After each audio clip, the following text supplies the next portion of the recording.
Live from NPR News in Washington, I'm Windsor Johnston. The United Kingdom's Labour Party has handed the nation's Conservatives a crushing defeat in Thursday's parliamentary election.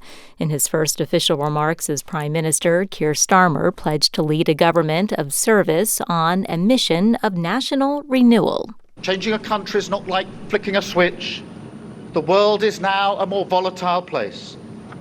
This will take a while, but have no doubt that the work of change begins immediately. After 14 years under a Conservative majority, former British Prime Minister Rishi Sunak conceded defeat, apologizing to his supporters. To the country, I would like to say first and foremost, I am sorry.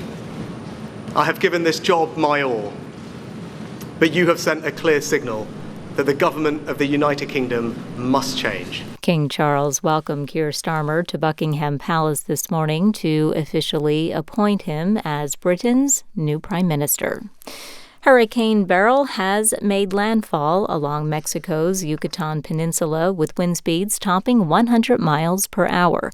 National Hurricane Center specialist Jack Bevan says forecasters are closely tracking the path of the storm as it makes its way toward the U.S. What we are looking at right now is that the impacts of the storm will start up on the Texas coast probably sometime Sunday. Could be Saturday night, but more likely sometime Sunday. And then potential landfall is just too early to tell. If it goes a little faster, a little further south, the landfall would be possibly Sunday. If it goes further north and slower, it could be Monday. The hurricane battered several Caribbean islands this week, including Jamaica and the Caymans.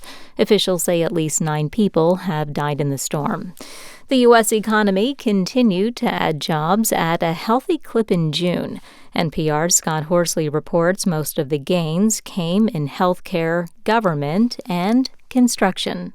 U.S. employers added 206,000 jobs in June, a modest slowdown from the previous month. The unemployment rate inched up to 4.1% as nearly 300,000 new people joined the workforce. Healthcare continued its strong job growth, while construction companies also added workers despite high interest rates, which are weighing on the housing market. Factories and retailers shed a small number of jobs, and temporary help services cut nearly 50,000 jobs. The labor market is still strong, but it has been gradually cooling. One sign of that is average wages, which rose 3.9% over the last 12 months. It's the first time in 3 years that annual wage growth has dropped below 4%. Scott Horsley, NPR News, Washington. This is NPR News in Washington.